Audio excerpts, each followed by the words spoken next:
Date has been set for the presidential election, but the nominees are still being decided. Later, Fionn Sheahan will be joining us with a political panel to discuss the latest developments. But now, I'm joined by someone who has only today declared an interest in joining the race, former Met Éireann meteorologist Joanna Donnelly. Joanna, why do you want to be president?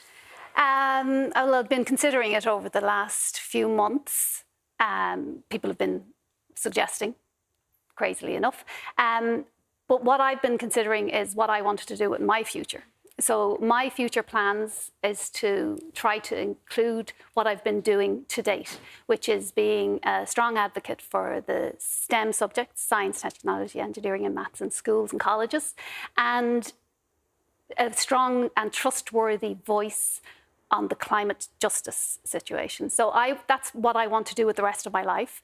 And in considering that over the last few months, the conversation around the presidential election has been going on, and more candidates and more candidates. And the whole time I'm thinking about my platform for reaching as many people as possible, making as big an influence as possible on climate justice and on STEM advocacy. And the best way for me to reach as many people and to be as influential as I can is to be in that role. And then I started to consider what I wanted from a president, what I consider the values that I want from a president: dignity, integrity, trust, education, and a public engaging persona. And that's what I want from my president. And can I provide those qualities, characteristics? Do I embody those characteristics? And I believe I do. I've built a relationship over the last several decades with the public, and I believe I have that trust and I have that background in climate and STEM, and that's what I want to bring to them. I want to bring the opportunity for the public to make that decision. But why not advocate for all of those issues in other ways, in your newspaper column, on television shows like this one, on the radio, going around to schools? Why the office of the president? Well, I have been doing exactly that, going around to schools, clubs, societies. I'm in a club next Wednesday who texted me today to say, "You're still coming next weekend." So I am doing that, and I will continue to do that. But there's an opportunity now to reach for a platform that will reach more people, and even an international platform where I can make that strong voice heard and represent the public and lead the public in that strong voice. So why wouldn't I reach for that opportunity? So explain to me then what you would do as president in terms of climate justice. Lead by example and, advocate for that. So at every conversation and every opportunity that I have, I'll be not preaching and not lecturing and not scaring or warning, but just informing and being the advocate that I am at the moment, the trustworthy voice that I have become, and building on the relationship that I have with the Irish public already. Would that not possibly set you up for confrontation with government? Well, I hope not. I mean, I hope we're all on the same side. I have no political leanings whatsoever. 30 years as a civil servant has given me a strong apolitical structure. I have never been able to make any political comments, and I never have.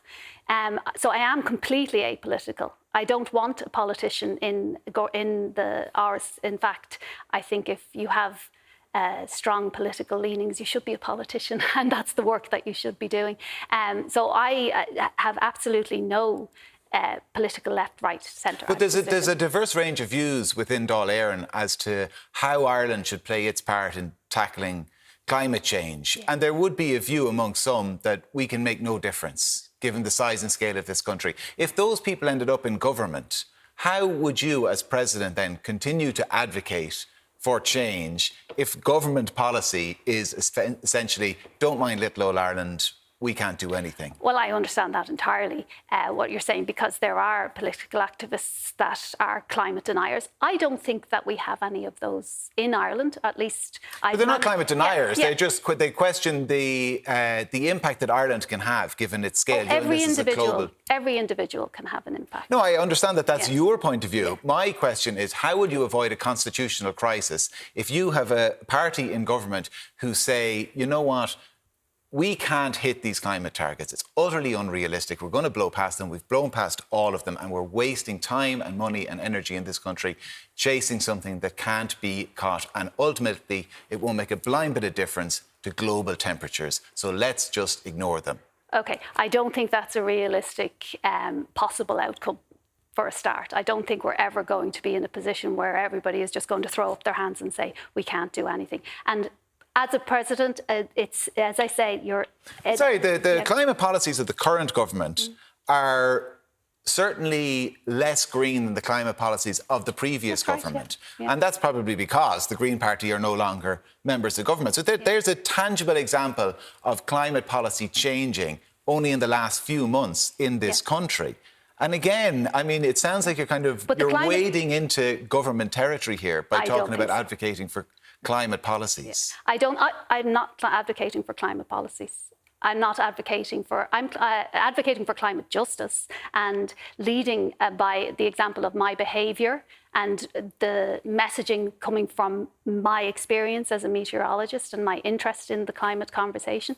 But the office of the president must be apolitical and it must be guided by the government of the day. And I am absolutely committed to that. There is no question about that. I'm also advocating for STEM as well. We're not just talking about climate, because I also have a very strong, and in the talks that I go out to do in schools, there's a lot of maths and physics in there. It's engineering and technology. So it's not just a climate message. There is the STEM message too. And there's also other things that I think I can bring, like the engagement with the public. I like being out there engaging with the public, advocating for other aspects of human life as well. It's not just one thing or another. How will you feel, or how will you cope with the government having the final say on anything you can do? Well, that's the role of the president. It is, but it's also something that you bristled against at Met Éireann. No, I did not. And we'll visit that again. The code of conduct for the civil servants, I adhered to those code of conducts without wavering. I never entered into any engagement that was considered to be a conflict of interest. I know, come on now, Joanna. You and I have had this conversation as well, and you complained about Met Éireann, for example, not allowing you to go out and speak to schools and do this type of advocating and advocacy work in schools, and you didn't see any issue with it. But you're now suggesting that you want to go into a role that has much more control over what you can say. Yeah. Quite literally, like, government ministers will be looking over speeches and putting red lines through them and saying, no, Joanna, you're not allowed to say that. Yep. And given your experience with Met Éireann and how annoyed you were at them stopping you going out to schools, you're happy with the level of oversight that will come with the office of the president? Because they overstepped their oversight. Met Éireann treated the code of behaviour poorly. I followed the code of behaviour of civil service, the standards. There is nowhere in there that would ever possibly suggest that a civil servant can't go into a school and advocate for STEM. That's absolutely not correct. But that was a control that Met Éireann management put on that. So that was what I bristled against, not the code of standards at all. I was perfectly okay behaving as I was supposed to be behaving. OK. And if government said, we don't want you doing that type of stuff, Joanna? Doing what type of stuff? Any of that. Advocating for STEM, that say, listen, we've actually got other educational priorities we want to focus on. It doesn't suit us that the president is running around kind of asking people to study STEM in college. I can't see that happening, but we'll have to worry about that at that point. I don't see that happening. When you say apolitical, you've voted in elections, though, haven't you? Yes, Who have you voted for? Well, those are all my personal choices. And those need to be put aside if you're in Áras or neutral. So the president's personal feelings on any topic are the president's personal feelings, and they need to be but we're selecting a person we want to be president, and the people out there, the people watching this, the people you ultimately want to vote for you, will want to know what your stance is on particular issues. Yes. You know, we know, say, when somebody has a political background, I don't what their think I'm going views to are. surprise anybody. I was talking this afternoon about it, and I'm going to go mathsy again, but the population and the population everywhere in the world is represented by a bell curve. And 90% of the people of any district are represented by nearly a homogeneous set, and there's only about 5% on the edges. On the edges, I'm right under there. I'm right in the middle. I have some left ideas and I have some right ideas, like everybody. But I think my views, for example, every single referendum I ever voted in was carried. I voted with the majority. So I'm not in any way one side or another side. I'm right down. So when you say you voted with the majority, you voted no to Lisbon and Nice the first time and you voted yes the second time? I have no idea. That was so long ago, but I think I voted, I think I voted yes both times. OK, so you didn't vote with the majority the first time round in either of those. Okay. So did you vote with the majority in the Women in the Home referendum last year? I did, yeah. Yeah, OK, yeah. So you voted to retain that in the Constitution. Yeah, I think Why? So, yeah. There was nuances in there that it just seemed to me at the time to be the right vote. What nuances? I actually don't recall now, Kieran. I can't remember. When you said you have some views that are left and some views that are right, but most of your views are in the centre, what are your views that are left and right?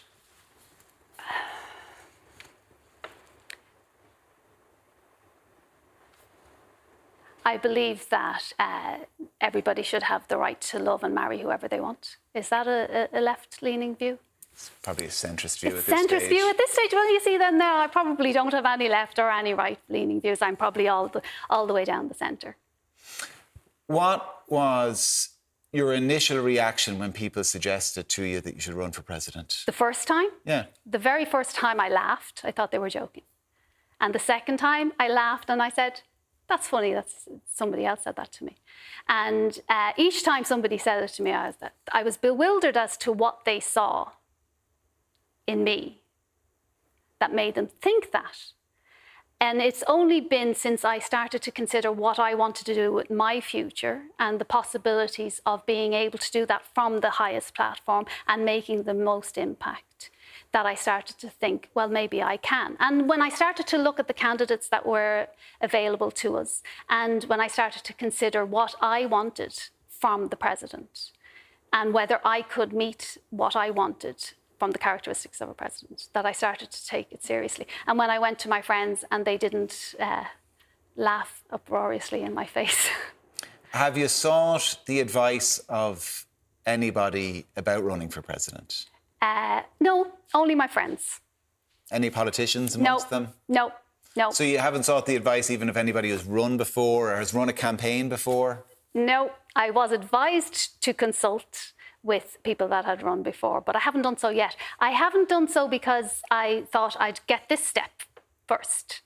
I haven't actually announced that. I've announced and I've admitted that I've been seeking nominations, but beyond that, I haven't done anything else at all. So you emailed all of these county councils, these local authorities last night. I assume some of them have gotten back to you and said, listen, we're going to have a day, yes. Kind of a presidential speed dating coming up, and we'll let you know when it's happening. Yes. Have you got your pitch ready for that? Yes, I think I have. And I think I've pitched here tonight. It's not going to be any surprises beyond what I've said here tonight. I think I have the characteristics that I want in a president. I think I very easily represent the majority of the population of the country. I don't think I have any extreme views that's going to surprise anybody. My wish for the presidency that I would see for myself is to continue the good work of Michael D. Higgins and his predecessors, particularly Mary Robinson, who came into the presidency when I was a young woman, and as a first female presidency, I was in awe of her capability and the role that she brought to the presidency. She transformed the presidency, I think, for all of us. And I certainly aspire to be a Mary Robinson or Mary McAleese part 2 or 3. All right. Well, listen, you're to be commended for throwing your hat in the ring. It takes bravery. Are you nervous about the campaign?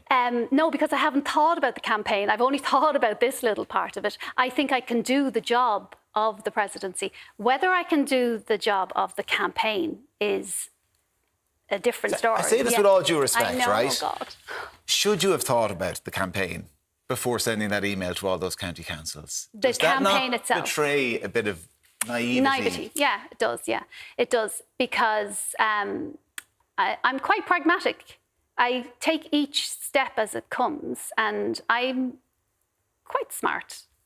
All evidence to the contrary in this situation, but I think I can make those hurdles as they come. I think I have the integrity. I think I have the intelligence and the education. I think I have what the people want, which is somebody that they can engage with, that they can relate to. I'm a very ordinary person, and they know me. The people know me, and they know who I am. They know what I'm bringing.